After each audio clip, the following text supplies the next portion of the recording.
The Hollywood movies that followed the Vietnam War were an extension of the journalism of normalizing the unthinkable. Yes, some of the movies were critical of the military's tactics, but all of them were careful to concentrate on the angst of the invaders. The first of these movies is now considered a classic. It's The Deer Hunter, whose message was that America had suffered, America was stricken, American boys had done their best against Oriental barbarians. The message was all the more pernicious because The Deer Hunter was brilliantly made and acted. I have to admit it's the only movie that has made me shout out loud in a cinema in protest.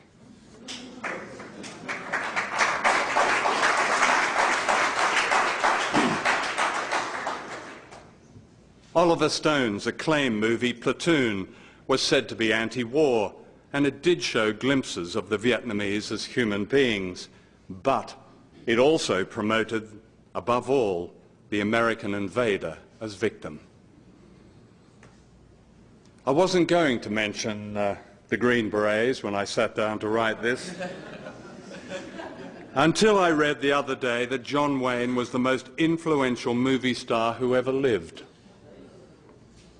I saw the Green Berets starring John Wayne on a Saturday night in 1968 in Montgomery, Alabama. I was down there to interview the then infamous governor, George Wallace. And I'd just come back from Vietnam, and I couldn't believe how absurd this movie was.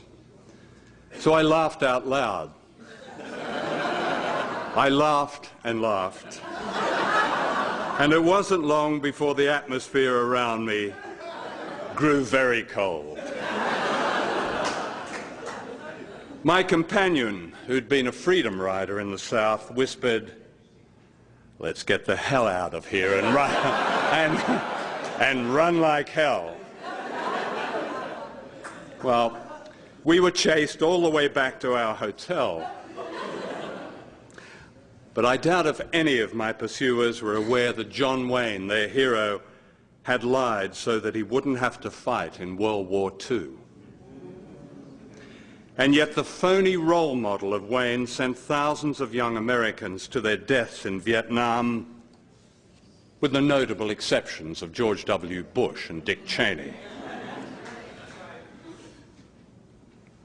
Last year, in his acceptance of the Nobel Prize for Literature, the playwright Harold Pinter made an epic speech. He asked why, and I quote him, "The systematic brutality, the widespread atrocities, the ruthless suppression of independent thought in Stalinist Russia were well known in the West, while American state crimes were merely superficially recorded, let alone documented." Unquote. And yet across the world, the extinction and suffering of countless human beings could be attributed to rampant American power. But, said Pinter, you wouldn't know it. It never happened. Nothing ever happened. Even while it was happening, it wasn't happening. It didn't matter. It was of no interest. Unquote. Pinter's words were more than the surreal. The BBC ignored the speech of Britain's greatest dramatist. I've made a number of documentaries about Cambodia. The first was Year Zero, The Silent Death of Cambodia. It describes the American bombing that provided a catalyst for the rise of Pol Pot. What Nixon and Kissinger had started, Pol Pot completed. CIA files alone leave no doubt of that. I offered Year Zero to PBS and took it to Washington. The PBS executives who saw it were shocked. They whispered among themselves. They asked me to wait outside. One of them finally emerged and said, "John, we admire your film, but we are disturbed that it says the United States prepared the way for Pol Pot." And I said, "Well, do you dispute the evidence?" I'd quoted a number of CIA documents and others. Oh, no, he replied. But we've decided to call in a journalistic adjudicator. Now, the term a journalistic adjudicator might have been invented by George Orwell. In fact, they managed to find the only only one of 3 journalists who'd been invited to Cambodia by Pol Pot. And of course he turned his thumbs down on the film, and I never heard from PBS again. Year Zero was broadcast in some 60 countries and became one of the most watched documentaries in the world. It was never shown in the United States. Of the 5 films I made on Cambodia, one of them was shown by WNET, the PBS station in New York. I believe it was shown at about 1 in the morning.